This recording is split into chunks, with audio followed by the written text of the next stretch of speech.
Assalamualaikum warahmatullahi wabarakatuh. Perkenalkan, nama saya Suci Wulandari, BP 161053-2018 akan mempresentasikan tugas akhir kelas Seminar Akuntansi Keuangan yang dimana dosen pengampunya Ibu Dr. Elvira Lutan, SE, AKT, MSI. Yang dimana tugas akhir saya ini berjudul tentang eksekutif kompensasi. Akan ada 3 bagian pada topik pembahasan ini, yaitu bab 1-nya pendahuluan, bab 2-nya landasan teori, serta bab 3-nya itu penutup. Pada bab 1-nya, saya akan menjelaskan mengenai latar belakang, rumusan masalah, serta tujuan penelitian.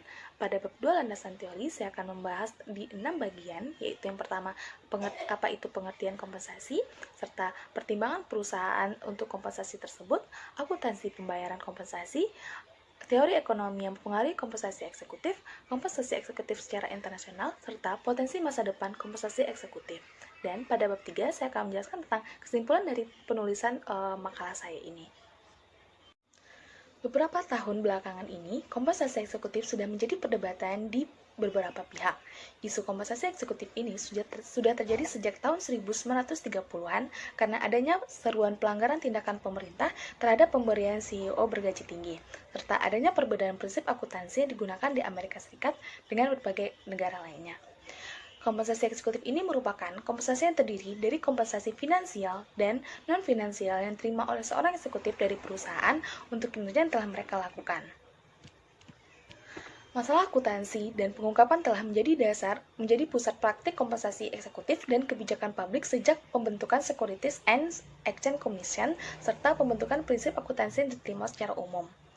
Sebagian besar praktik akuntansi penggajian yang melibatkan uang tunai berasal lebih awal dan hanya berubah sedikit sejak saat itu.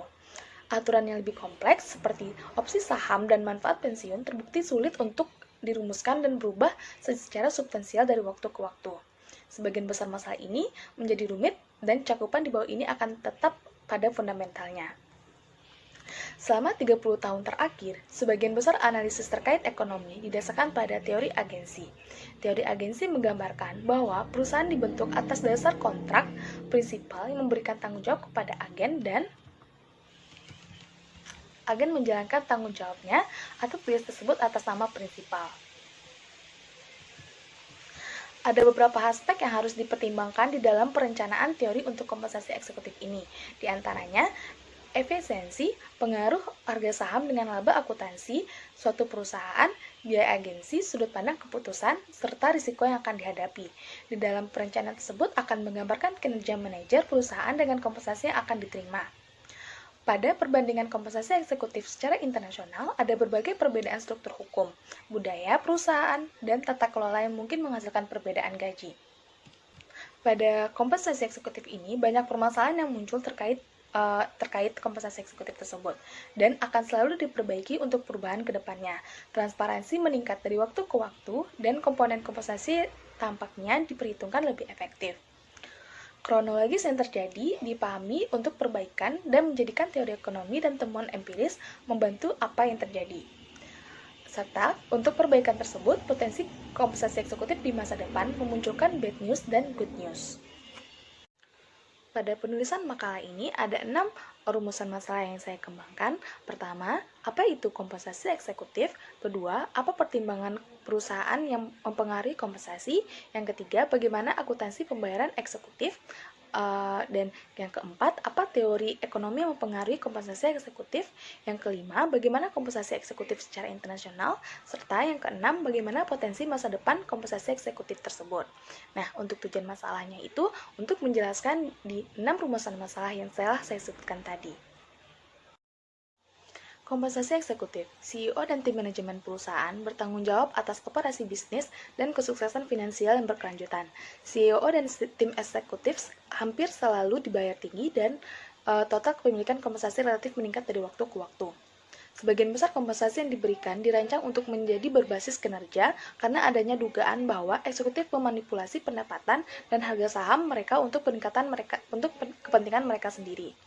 Ada beberapa kegagalan terkait kompensasi yang diberikan di beberapa perusahaan sehingga menyebabkan masalah kebijakan publik utama yang tunduk pada peraturan federal. Seruan pelanggaran untuk tindakan pemerintah terhadap CEO bergaji tinggi terjadi sejak tahun 1930-an. Kompensasi eksekutif adalah kompensasi yang terdiri dari kompensasi finansial dan non-finansial yang diterima oleh seorang eksekutif dari perusahaan untuk kinerja yang telah mereka lakukan. Dasar-dasar yang mempengaruhi kompensasi eksekutif tersebut akan dibahas pada bagian selanjutnya yang berupa gaji pokok, bonus tunai, kepemilikan saham, serta beberapa tunjangan yang diberikan oleh perusahaan. Selanjutnya itu adalah pertimbangan perusahaan yang mempengaruhi kompensasi. Yang pertama itu adalah dasar-dasar kompensasi. Yang telah saya sebutkan sebelumnya ada gaji pokok, bonus tunai, kepemilikan saham, serta beberapa tunjangan lainnya.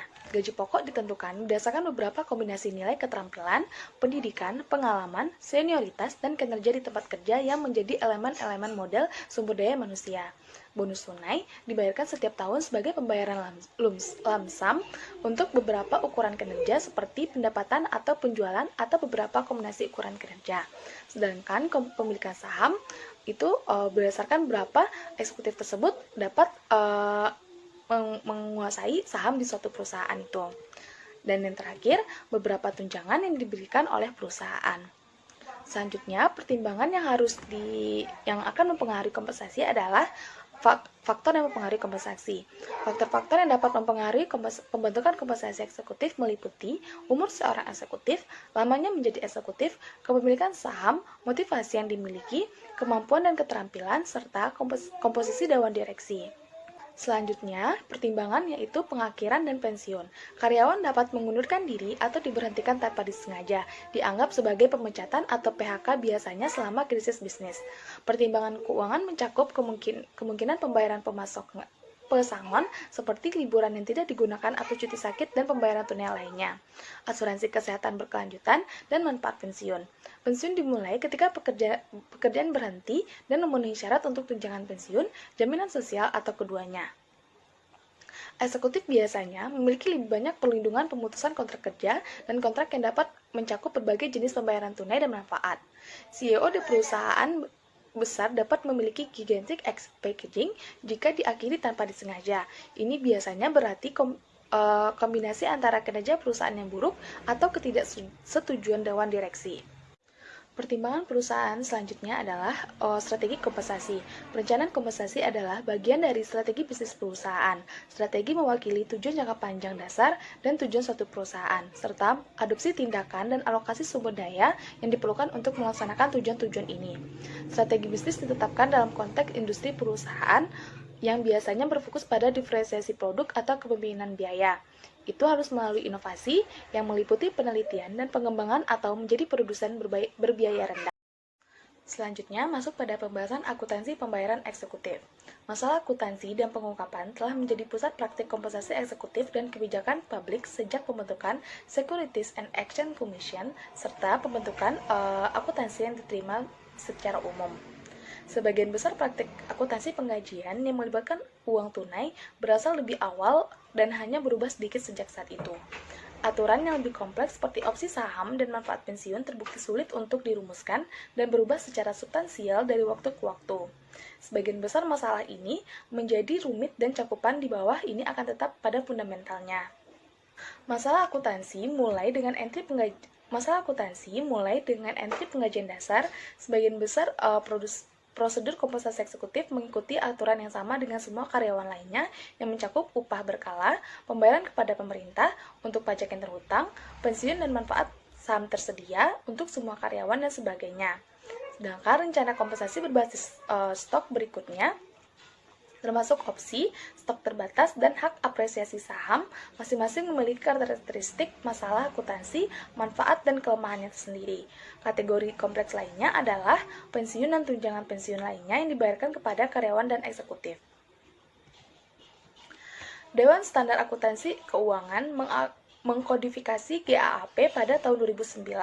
Sebelum itu, pernyataan spesifik tentang standar baru atau revisi disajikan secara numerik, seperti pernyataan standar akuntansi keuangan 123R yang merevisi akuntansi opsi saham dan PSAK 158 merevisi pensiun dan OPW.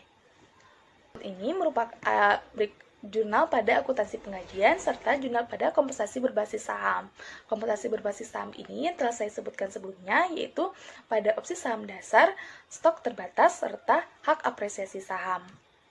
Pada akuntansi pembayaran eksekutif ini ada pembahasan untuk kompensasi pensiun, yang dimana kompensasi jangka panjang termasuk pensiun dan manfaat pasca kerja lainnya. Pensiun adalah komitmen untuk memberikan manfaat pensiun kepada karyawan.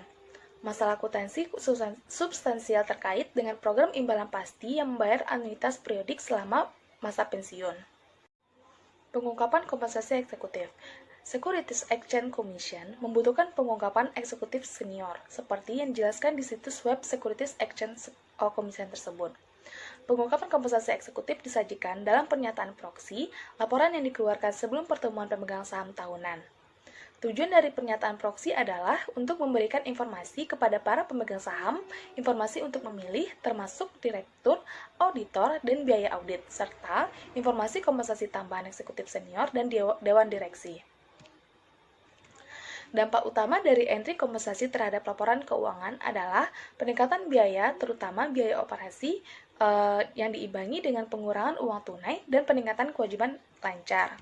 Selanjutnya, pembahasan pada landasan teori ini itu teori ekonomi.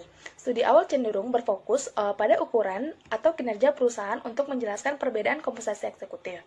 Selama 30 tahun terakhir, sebagian besar analis terkait ekonomi didasarkan pada teori agensi. Perspektif agen terkait dengan kompensasi adalah kontrak, efisien, dan kekuatan manajerial. Teori agensi. Teori agensi menggambarkan bahwa perusahaan dibentuk atas dasar kontrak antara prinsipal yang memberikan tanggung jawab kepada agen, dan agen menjalankan tanggung jawab atau tugas tersebut atas nama prinsipal. Di dalam sebuah kontrak, prinsipal akan dapat membagi kinerja manajer sesuai kemampuannya, serta melakukan pemantauan agar tidak terjadinya penyimpangan. Sehingga dengan adanya pemantauan tersebut mengakibatkan tidak mungkin bagi prinsipal atau agen dengan biaya nol untuk memastikan bahwa agen akan membuat keputusan yang optimal dari sudut pandang prinsipal. Adanya asimetri informasi, yang berarti bahwa suatu pihak memiliki lebih banyak informasi daripada yang lain. Pada situasi ini, hampir selalu diasumsikan bahwa eksekutif sebagai agen memiliki keunggulan informasi dan akan bertindak demi kepentingan terbaik agen, tetapi tidak pada prinsipal. Bahaya moral berarti bahwa agen bersedia mengambil risiko karena mereka tidak bertanggung jawab penuh atas tindakan mereka atau terisolasi dari akibatnya. Seleksi yang merugikan adalah keputusan dengan hasil yang tidak terduga atau tidak diinginkan pada umumnya karena asimetris informasi. Prinsipal diharapkan menulis kontrak untuk mengurangi biaya agensi. Dengan pemantauan dapat digunakan untuk mengurangi asimetris informasi dan membatasi bahaya moral. Selanjutnya itu adalah menurut Jason dan Murphy. Jason dan Murphy membuat kasus akademik yang lebih rinci. Fokusnya adalah pada model dan tes empiris kontrak optimal atau efisien.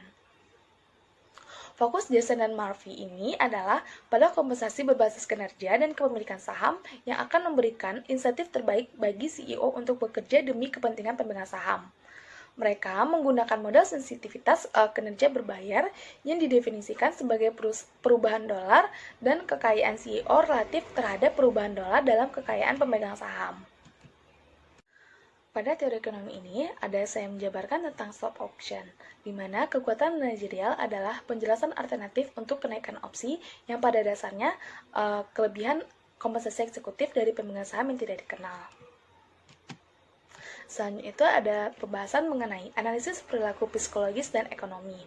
Model ekonomi tradisional mengasumsikan bahwa semua perilaku itu rasional, pasar efisien, dan masa depan dapat diperkirakan tanpa bias. Psikolog telah menantang asumsi-asumsi ini selama beberapa dekade, dan ekonomi perilaku mencoba untuk lebih realistis memodelkan aktor dan perilaku pasar. Poin kunci adalah bahwa perilaku eksekutif tidak sepenuhnya rasional, karena faktor-faktor seperti optimisme, kepercayaan berlebihan, dan berbagai bias manajerial. Karena rasionalitas yang terbatas, manajer sering menggunakan heuristik suboptimal atau aturan praktis. Maka dari itu, Larkin berpendapat bahwa prediksi teori agensi sering gagal karena upah berbasis kinerja kurang efektif daripada prediksi teori ini, sebagian disebabkan oleh bias perilaku. Selanjutnya, kita masuk pada pembahasan perbandingan kompensasi internasional. Kompensasi eksekutif di Amerika Serikat mungkin berbeda tindakannya dengan kompensasi relatif yang diberikan di negara lain. Prinsip akuntansi yang diterima secara umum dan aturan pengungkapan didasarkan pada standar akuntansi yang telah ditetapkan oleh FASB dan Securities Action Commission. Sebagian besar perusahaan di luar negeri didasarkan pada standar pelaporan keuangan internasional atau IFRS yang berbeda dari GAAP Amerika Serikat. Selain itu, Securities Action Commission telah mencatatkan pengungkapan kompensasi eksekutif puncak sejak 1930-an. Standar pengungkapan yang sebanding di sebagian besar negara utama dimulai pada abad ke-21. Pada perbandingan ini, saya akan menjabarkan di dua topik, yaitu akuntansi dan pengungkapan internasional, serta pengungkapan dan analisis abad 21. Pada akuntansi pengungkapan internasional ini akan saya jabarkan dua lagi, yaitu di dua topik lagi, yaitu standar pelaporan keuangan internasional serta perspektif kelembagaan. Pada standar pelaporan keuangan internasional ini, mengikuti standar akuntansi global dari tahun 1960-an, Komite Standar Akuntansi Internasional didirikan tahun 1973, terutama untuk membantu menjelaskan akuntansi keuangan dari berbagai negara yang kemudian menjadi Uni Eropa. Perbedaan selanjutnya itu didasarkan pada perspektif kelembagaan. Pendekatan alternatif untuk teori agensi ketika berhadapan dengan perbandingan internasional adalah perspektif kelembagaan, karena strategi bisnis, praktik, dan hasil didasarkan pada faktor kelembagaan tingkat negara. Faktor-faktor ini termasuk sistem hukum negara dan karakteristik terkait, serta undang-undang perlindungan investor di berbagai faktor informal, seperti kekuatan relatif organisasi buruh, perbedaan politik dan kekuasaan, dan pengaruh terhadap bisnisnya, serta berbagai aturan yang lunak yang dapat menentukan perilaku etis dan pantas atau mendorong berbagai jenis konsentrasi, kepemilikan, dan organisasi pengawasan termasuk media. Lembaga formal mengambil berbagai bentuk seperti hukum umum, khusus hukum perdata, kebijakan pajak, struktur kepemilikan perusahaan, dan persyaratan hukum lainnya. Lembaga-lembaga juga memastikan kebiasaan pada pola budaya informal di luar lembaga formal, seperti bagaimana serikat pekerja berfungsi, organisasi tertentu, atau aturan tanggung jawab sosial atau tata kelola perusahaan yang tersirat. Untuk pengungkapan dan analisis abad 21. Abad ke-21 ada dua krisis pasar dan resesi yang terkait dengan manipulasi besar-besaran dan penipuan. CEO dan eksekutif lainnya yang menerima posisi opsi besar memiliki insentif untuk memanipulasi pendapatan untuk memenuhi perkiraan pendapatan. Berbagai negara yang terlibat dalam skandal pembayaran eksekutif melakukan investigasi dan menanganinya dengan berbagai cara, termasuk peningkatan persyaratan pengungkapan. Dengan data yang tersedia di seluruh dunia selama abad ke-21, menjadi jelas bahwa gaji eksekutif Amerika Serikat, terutama untuk CEO, secara substansial lebih tinggi daripada untuk mitra asing. Selanjutnya, kita masuk pada pembahasan potensi masa depan kompensasi eksekutif.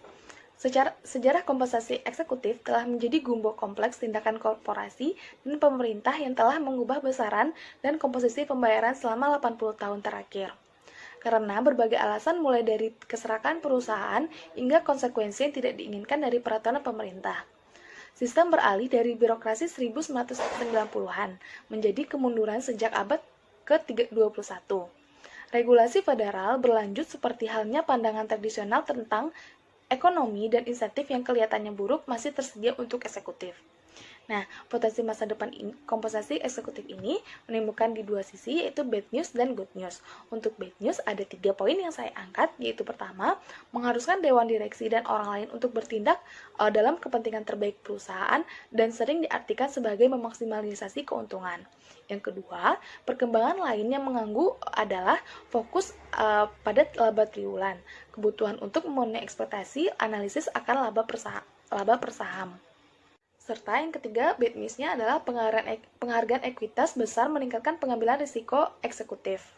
Untuk good news, saya juga mengangkat di 3 poin, yaitu pertama, berbagai peraturan telah ditambahkan, terutama Sarbanes-Oxley dan Dodd-Frank berusaha untuk memerintah atau memperbaiki perilaku yang buruk tadi. Kemudian, investor memberikan suara pada ketentuan kompensasi eksekutif perusahaan sebagai bagian dari pernyataan proksi. Dan yang ketiga adalah perencanaan jangka panjang menentukan strategi terbaik untuk produk dan jasa saat ini dan masa depan, teknik manufaktur, pemasaran, kepuasan pelanggan, dan semuanya jauh dari target pendapatan triwulan.